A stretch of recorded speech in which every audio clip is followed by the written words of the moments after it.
John Perillo at Perillo.com. This video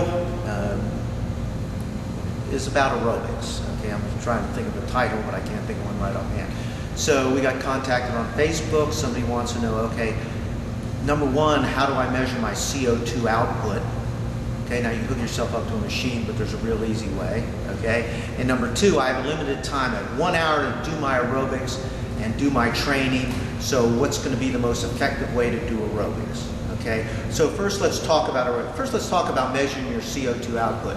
Now you can go to some of these places that you can breathe in a machine, and they'll tell you, and they'll charge you a lot of money to see what your see how much CO2 you're burning. Or guess what? You can breathe hard. The harder you're doing, guess what? The more CO2 you're exchanging. So when you do aerobics, you want to breathe as hard as you can. Okay, so now what's the most effective way to do your aerobics and train if you have a limited amount of time, let's say 1 hour? Well, what you want to do, you want to train first, because you want to have the glycogen stores to get your pump, and you want to then burn off some of those glycogen stores, so when you do your aerobics after you train, then you're going to be burning, you're going to get into your fat burning mode a lot quicker when you run out of glycogen. Now realize glycogen in the muscles, you will use that in the muscles that, let's say you're training, but you can't use bicep glycogen if you're training legs.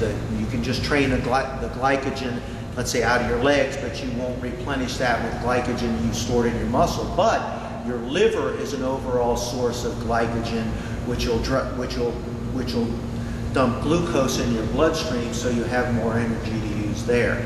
So the most effective way is to do your aerobics is to do them as hard as you can, as long as you can. So you want to go up, you want to breathe as hard as you can.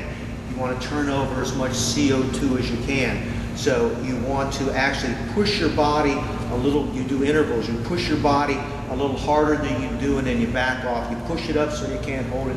You back off. Your body will actually get to a point where it tries to get better and increase its capacity to do more aerobics if you push it like that.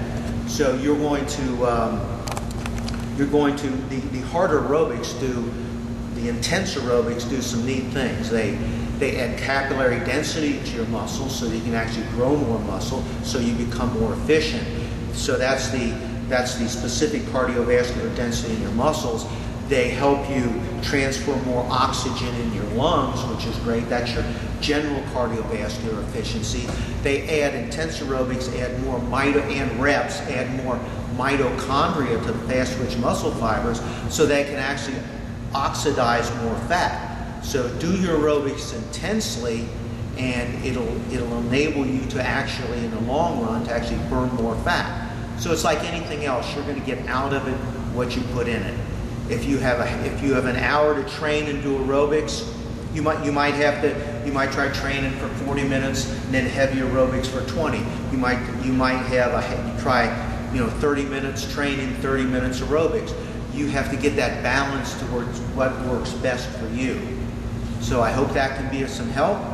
John Perillo at Perillo.com. Oh, and realize, don't let me forget, there's things like liver tablets, which is high in heme iron, can increase your iron stores in your blood, and your hemoglobin, and your myoglobin, which is in your muscles, which can help you become a lot more efficient and give you a lot more endurance during doing your aerobics.